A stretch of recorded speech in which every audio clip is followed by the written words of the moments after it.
76 सालभित्र नेपालको पानी जहाजले झन्डा हालेर कसरी सामान बोकेर हिँड्छ, कसरी मान्छे बोकेर हिँड्छ हामी देखाउँछौँ। 76 सालभित्र नेपालको पानी जहाजले झन्डा हालेर कसरी सामान बोकेर हिँड्छ, कसरी मान्छे बोकेर हिँड्छ हामी देखाउँछौँ। गैंडा अमेरिकामा जन्मिँदैन, युगान्डामा जन्मिँदैन, अस्ट्रेलियामा जन्मिँदैन। गैंडा हेर्नलाई सबैले यही नेपालमै आउनुपर्छ। जिन्दगीमा एकपल्ट गैंडा हेरेन भने जतिसुकै विकसित देशको जोसुकै मान्छे होस्, जोसुकै धनी होस्, गैंडै देखाएको छैन भने त्यसको आधा जिन्दगी त त्यसै गयो। 2 गैंडा अमेरिकामा जन्मिँदैन, युरोपमा जन्मिँदैन, अस्ट्रेलियामा जन्मिँदैन, यहीँ आउनुपर्छ। यही देखाऊ जिन्दगीमा एकपल्ट गैंडा हेरेन भने जुनसुकै विकसित देशको जोसुकै मान्छे होस्, जोसुकै धनी होस्, गैंडै देखाएको छैन। आधा जिन्दगी खेर। रेल आउँछ, पानी जहाज पनि आउँछ, टिकट काट्न पाइन्छ, काउन्टर खुल्छ, त्यसको सूचना पनि हुन्छ। 3 रेल आउँछ, पानी जहाज पनि आउँछ, टिकट काट्न पाइन्छ, काउन्टर खुल्छ, त्यसको सूचना पनि हुन्छ। अबदेखि सिलिन्डर काँधमा बोकेर, साइकलमा बोकेर, मोटरसाइकलमा बोकेर कुद्नु पर्दैन। सिलिन्डरको खेल समाप्त गरिदिन्छु। घर घरमा चुलामा पाइप पुर्याइदिन्छु। एउटा मिटर टाँसेर राखिदिने भित्तामा जति बाल्नुहुन्छ बाल्नुहोस्। पिटिक्क खोल्दाखेरि चुलामा आगो बल्छ। 4 सिलिन्डरको खेल समाप्त गरिदिन्छु। घर घरमा चुलामा पाइप पुर्याइदिन्छु। जति बाल्नुहुन्छ बाल्नुहोस्।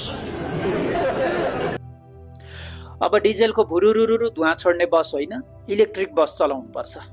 5 अब डिजेलको भुरुरुरु धुवा छोड्ने खालको बस होइन, इलेक्ट्रिक बस चलाउनु पर्छ। बीपी कोइराला अहिलेसम्म बाँच्नु भएको भए काङ्ग्रेस छोडेर एमाले प्रवेश गर्छु भनेर एमालेमा आउनुहुन्थ्यो। 6 बीपी कोइराला अहिले बाँच्नु भएको भए काङ्ग्रेस छोडे एमाले प्रवेश गर्छु भनेर एमालेमा। अब केरुङ काठमाडौँ, काठमाडौँ पोखरा रेल आउँछ। पोखरा रेल आइसकेपछि बेनीसम्मको रेलका लागि त केही भन्नु पर्ला जस्तै लाग्दैन मलाई। पोखरा रेल आएपछि बेनी जाँदैन। बेनी जाँदा कहाँबाट जान्छ? कुस्मा हुनु परेन? कुस्मा त स्टेसन नै हुन्छ।